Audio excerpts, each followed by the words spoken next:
The vault opened with a sound like a giant remembering its anger. In the royal armory of House Valor breathed cold air across the gathered court. Inside stood centuries of conquest. Antimatter lances on velvet, gravitic bows behind glass.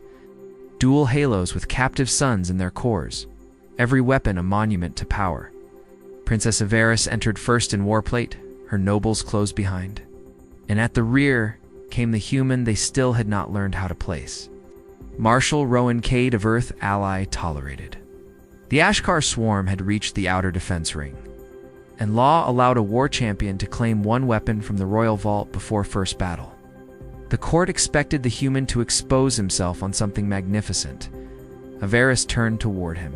Choose human, because what you carry from this room will tell my court what kind of warrior Earth breeds. Rowan walked past the first rank without slowing. Ignored the sunblades, ignored the phase spears, ignored a rifle that could punch through a cruiser. Murmurs rose, then laughter, because he kept moving deeper, toward the dim end of the armory where the oldest pieces slept. And there he stopped before something so plain it insulted the room just by existing. It was a sword, dark iron, single-edged, scarred by sharpening, wrapped in worn hide. With no field generator, no power cell, only weight and steel. Rowan lifted it, tested the balance once, and the laughter sharpened. One duke called it forged scrap. Avaris narrowed her eyes. You passed over weapons that can split battleships, she said, and chose that. Rowan looked down the blade, then answered, I chose the one your ancestors kept after all. The others became fashion. The court expected brilliance. The human chose something older than vanity. A hush followed. Avaris stepped closer, explained. Rowan turned the blade so hammer ripples caught the light, because this was made when killing still had to be understood by the hand holding it. Before war became remote, before distance made people confuse destruction with mastery. The Ashkar do not care about prestige. Their shells refract coherent beams. Their nerve bundles reroute around thermal trauma. Their swarms clog smart munitions and flood combat systems with static. You keep trying to kill them with expensive certainty. They keep surviving it with numbers and hunger. A minister folded his arms, and a sword changes that. Rowan's voice stayed calm. It does when their boarding claws breach your hulls. When your corridors choke with bodies. When your reactors dim and your elegant weapons go quiet. Several officers went still, because that was not speculation. It was a summary of failed engagements. Your armory remembers what your court forgot, Rowan went on. Simple does not fail the same way as complex. Edge does not care about signal loss. Weight does not need charging. And fear still bleeds when steel opens the right place. He shifted into guard so naturally that the court stopped seeing a diplomat and started seeing the harder truth beneath him.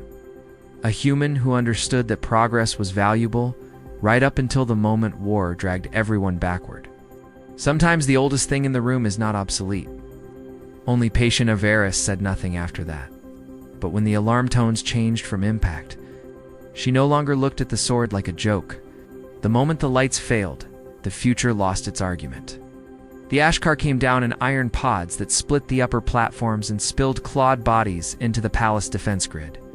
Valori cannons tore open the first waves. Then the second wave hit close enough for Rowan's prediction to become prophecy.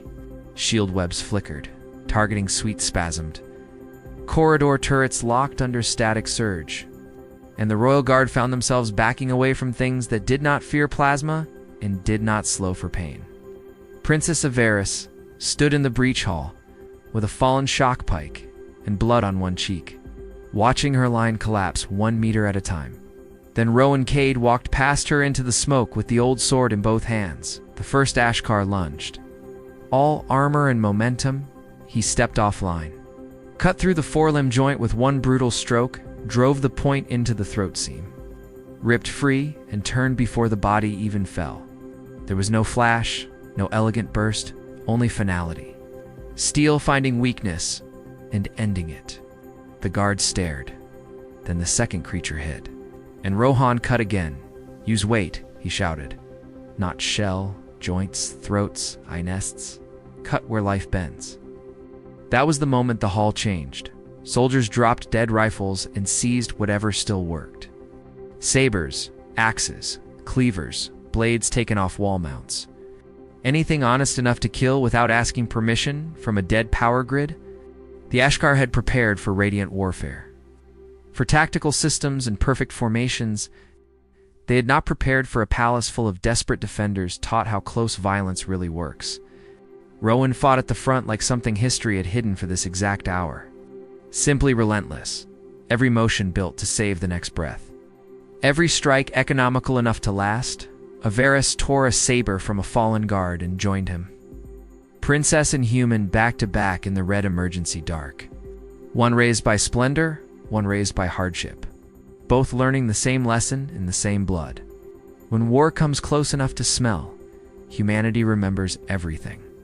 By nightfall, the breach hall was carpeted in black shell and smoking ruin. The surviving swarm withdrew, and the palace still stood. Not because Valor had fielded its brightest marvels, but because one human had known the exact moment when war becomes ancient again. Averis found Rowan near the shattered doors. Wiping the old blade clean with a strip of cloth torn from his own sleeve, around them her nobles moved in silence, too shaken to mock, too proud to praise too quickly. She looked at the sword, then at him. Was this truly the best weapon in my armory? Rowan slid the blade back into its plain scabbard and answered, "No, princess. It was the most honest one." That line settled over the ruined hall heavier than victory itself. Because every noble there understood what honesty had just cost. And what it had saved, Averis bowed her head by a fraction. "Then let the record show," she said. The human opened the royal armory and chose the oldest weapon there. And when the lights failed and the future broke, it was the oldest truth that kept this house alive.